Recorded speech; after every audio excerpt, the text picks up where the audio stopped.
Title star chasers, एक अनजान ग्रह की खोज। कहानी की शुरुआत साल 2050। मानवता के लिए एक ऐतिहासिक क्षण है।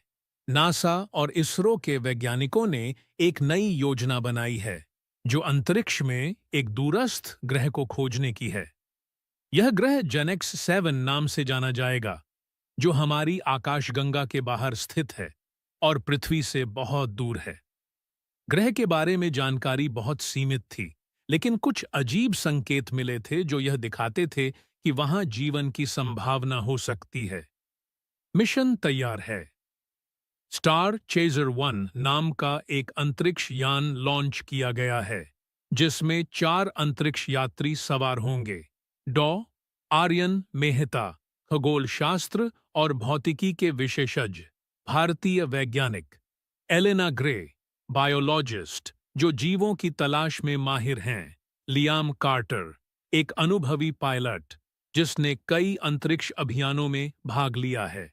सारा किम, एक अनुभवी इंजीनियर जो यान की तकनीकी समस्याओं को हल करने में माहिर हैं। लॉन्च के दिन विश्व भर के लोग इस ऐतिहासिक मिशन को देख रहे थे। यान का उद्देश्य जेनेक्स 7 तक पहुंचकर वहां के वातावरण, जीवन और नई ऊर्जा स्रोतों का अध्ययन करना था। स्टार चेजर 1 अंतरिक्ष में अपनी यात्रा शुरू करता है।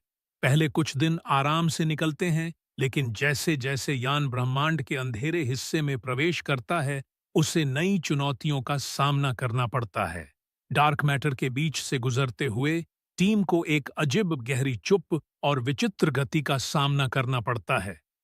ब्लैक होल के पास से गुजरते समय यान का गुरुत्वाकर्षण कुछ क्षणों के लिए कमजोर हो जाता है, जिससे कुछ हल्की-फुल्की समस्याएं पैदा होती हैं।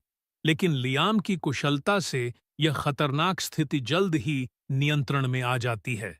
इस दौरान एलेना और डॉ आर्यन का सबसे बड़ा काम होता है यह जानना कि जेनेक्स 7 पर जीवन की संभावना हो सकती है। उनका मानना था कि ग्रह पर जीवन के कोई स्पष्ट संकेत हो सकते हैं, जैसे पानी या ऑक्सीजन। वे ग्रह के वातावरण का विश्लेषण करने के लिए रासायनिक सेंसर भेजते हैं और जानने की कोशिश करते हैं कि क्या वहां कुछ अजीब तरह के जीवन रूप हो सकते हैं। 6 महीने बाद यान जेनेक्स 7 के पास पहुंचता है। टीम के सामने एक नया और अद्भुत दृश्य सामने आता है। यह ग्रह न केवल पृथ्वी जैसा दिखता है, बल्कि इसकी जलवायु, तापमान और वायुमंडलीय गैसों का मिश्रण भी कुछ हद तक जीवीडीपी के जीवन के लिए अनुकूल प्रतीत होता है।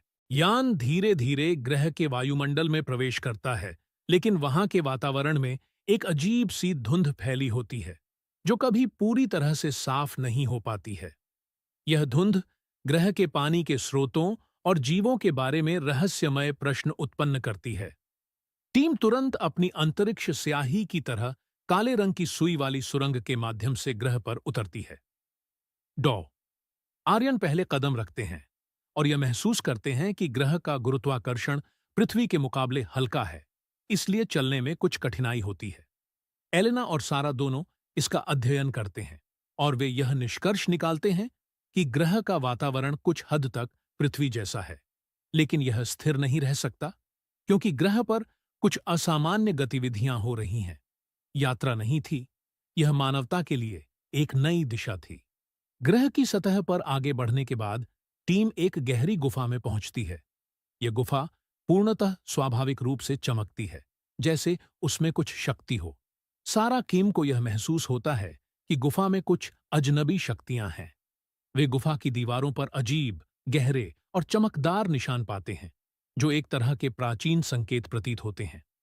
एलेना और डॉ आर्यन यह अनुमान लगाते हैं कि ये निशान किसी प्राचीन सभ्यता के हो सकते हैं, जो कभी यहां बसी हो सकती थी। तभी वे एक गहरे हिस्से में एक अद्भुत ऊर्जा स्रोत पाते हैं। यह नीली रोशनी देता है, जो किसी प्रकार से क्यूट्रॉन गैस से जुड़ा हुआ है, जो धरती पर मौजूद किसी भी शक्ति से शक्तिशाली है। सारा किम कहती हैं, यह कुछ ऐसा है जो हम समझ नहीं पा रहे हैं। टीम जैसे ही उस ऊर्जा स्रोत की ओर बढ़ती है, अचानक कुछ अप्रत्याशित होता है। ग्रह का वातावरण अचानक बदलने लगता है। तेज हवाएं, बर्फीले तूफान और भूमि में गहरी हलचल महसूस होती है। एआई सिस्टम चेतावनी देता है, ग्रह पर स्थित स्थिरता बिगड़ रही है, तुरंत यान पर लौटें। टीम को यान पर लौटने की बहुत जल्दी होती है। लियाम के नेतृत्व में वे जैसे ही गुफा से बाहर निकलते हैं, जमीन में एक भूकंप आता है। कुछ मलबा गिरने लगता है और लियाम मलबे के नीचे दब जाता है। सारा किम जल्दी से उसे बचाती है, लेकिन एक घातक समय बर्बाद हो जाता है। टीम मुश्किल से यान में लौटती है और तुरंत पृथ्वी की ओर उड़ान भरती है। जैसे जैसे वे जेनेक्स 7 से दूर होते हैं, वे देखते हैं कि ग्रह की स्थिति और अधिक अस्थिर होती जा रही है और वहां से तेज विस्फोट हो रहे हैं। टीम अपने साथ उस अद्भुत ऊर्जा स्रोत के नमूने लेकर पृथ्वी पर लौटती है। पृथ्वी पर लौटने के बाद वैज्ञानिक उस ऊर्जा स्रोत का अध्ययन करना शुरू करते हैं, जो शायद पृथ्वी के ऊर्जा संकट को हल कर सकता है। डॉ आर्यन कहते हैं, यह ग्रह एक चमत्कार नहीं था, बल्कि एक नई शुरुआत थी, जो मानवता को कभी न खत्म होने वाली ऊर्जा दे सकता है। एलेना और सारा का कहना है, अगर हम इस ऊर्जा का सही तरीके से उपयोग करें, तो यह पृथ्वी पर जीवन को पूरी तरह से बदल सकता है। वीडियो का समापन इस विचार के साथ होता है कि क्या हम भविष्य में ऐसे ग्रहों को बसाने में सफल होंगे? यह सिर्फ एक यात्रा नहीं थी, यह मानवता के लिए एक नई दिशा थी। आपको हमारी आज की वीडियो का कौन सा हिस्सा सबसे ज्यादा पसंद आया? ए. जानकारी, बी. एनिमेशन, सी. कहानी, डी. संगीत। 2. हमारी अगली वीडियो किस टॉपिक पर होनी चाहिए? ए. ब्रह्मांड के रहस्य, बी. अनोखे वैज्ञानिक तथ्य, सी. पृथ्वी से जुड़े अद्भुत तथ्य, डी. भविष्य की तकनीक। आप हमें कमेंट करके बताएं और वीडियो को एक लाइक जरूर करें और चैनल को सब्सक्राइब करें। साथ ही बेल आइकन को दबाना ना भूलें।